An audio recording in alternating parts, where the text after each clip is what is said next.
ഒരു കത്ത്. ഇതാ.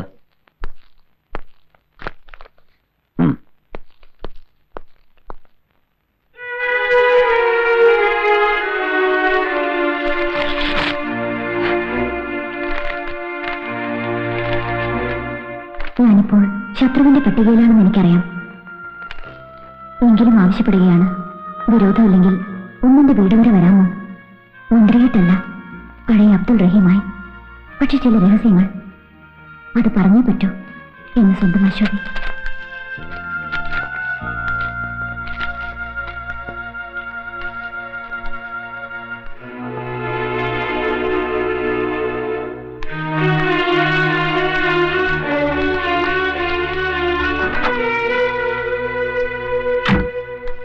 ഒരു ടാക്സി വിളിച്ചിട്ടുണ്ട്. ശരി. ഇല്ല, ഞാൻ അങ്ങനെ ഒരു കത്ത് എഴുതിയിട്ടില്ല. അല്ലെങ്കിൽ തന്നെ ഇങ്ങനെ ഒരു കത്ത് എഴുതാനും ഒരുപാട് തിരക്കുള്ള ഒരാളെ വീട്ടിൽ വിളിച്ചു വരുത്തുവാനും ഞാൻ ആര്? പ്രത്യേകിച്ച് ഒരു ശത്രുവായ ഞാൻ. പ്ലീസ്, അതിലേക്കൊന്നും ഇപ്പൊ കിടക്കണ്ട. വിധി നമ്മെ ഒരുപാട് അകറ്റിയിട്ടുണ്ട്. അതിലൊരു പക്ഷേ നമ്മുടെ ആദർശങ്ങൾക്ക് പങ്കുണ്ടാവാം, ഈ സമൂഹത്തിന് പങ്കുണ്ടാവാം. എന്നിട്ടും ചതിക്കാൻ കരുക്കളൊരുക്കി കാത്തിരിക്കുകയാണ് ഇപ്പോഴും ചിലർ. അതിന്റെ സാക്ഷ്യപത്രമാണ് ഈ കത്ത്. ജീവിച്ചിട്ടില്ല ഞാൻ. ജയിച്ചും തോറ്റും പിടിച്ചിറക്കി ആദർശത്തെ മുറുകെ പിടിച്ചുകൊണ്ടുള്ളൊരു പടയോട്ടം. തിരിഞ്ഞു നോക്കുമ്പോ ജീവിതം മാത്രം.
സാർ, സത്യമാണെന്നറിയില്ല. ഇന്നലെ രാത്രി മന്ത്രി അബ്ദുൾ റഹീം സാറ് രഹസ്യമായി വീട്ടിൽ വന്നതായിട്ടാണ് ഇവിടെയൊക്കെ സംസാരം. അങ്ങനെ സംസാരം എന്താണ് കുഴപ്പം? ദേഷ്യപ്പെടുന്നതാ താൻ വെറുതെ ആളുകളോട് ചൂടാകണ്ട. പ്രശ്നത്തിന്റെ പോക്ക് മുഴുവൻ അബ്ദുൾ റഹീം സാറിന്റെ ലക്ഷ്യം വെച്ച.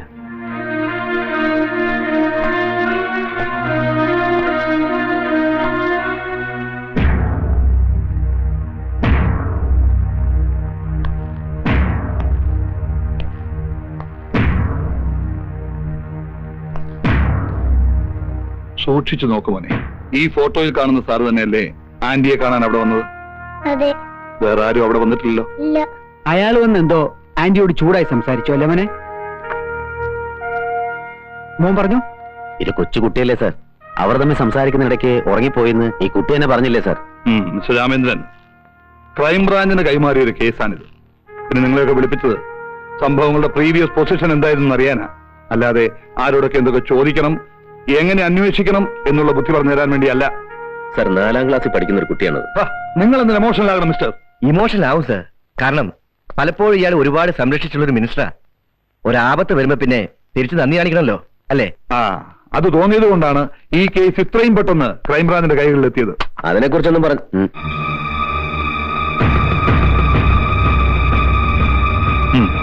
സർ.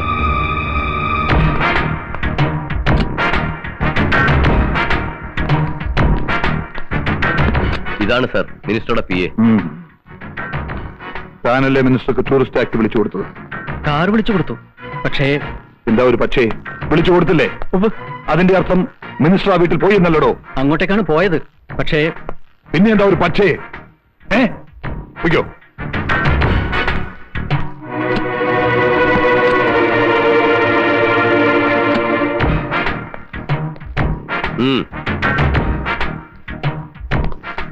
തന്റെ വണ്ടിയിലാണ് മന്ത്രി അശ്വതിയുടെ വീട്ടിലേക്ക് പോയത്. അതെ. താനാണ് തിരിച്ചു കൊണ്ടുവന്നതും. അതെ. പോയ പോലെയല്ല മന്ത്രി തിരിച്ചു വന്നത്, അല്ലേ? അദ്ദേഹം ആകെ പരിഭ്രമിച്ചിരുന്നു. വല്ലാത്തൊരു ഭാവമായിരുന്നു മന്ത്രിയുടെ മുഖത്ത്. പൊയ്ക്കോ.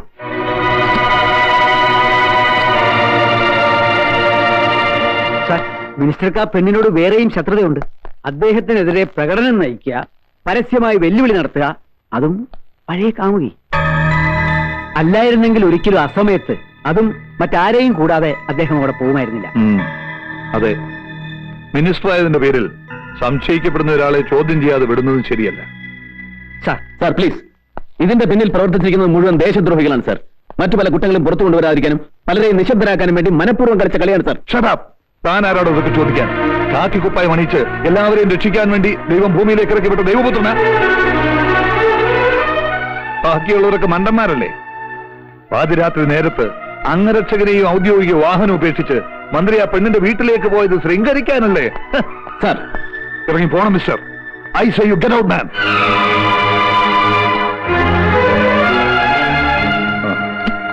തൽക്കാലം അബ്ദുൾ റഹീമിനെ കസ്റ്റഡിയിലെടുക്കാനുള്ള നടപടികൾ പൂർത്തിയാക്കിയതിനു ശേഷം എന്നെ അറിയിക്കൂ. കസ്റ്റഡിയിലെടുക്കാൻ പോകുമ്പോ പ്രകോപനം ഉണ്ടായേക്കാം. Then you seek their help. Okay? Sir.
തോപ്പിച്ചു കളഞ്ഞോ നമ്മളെ?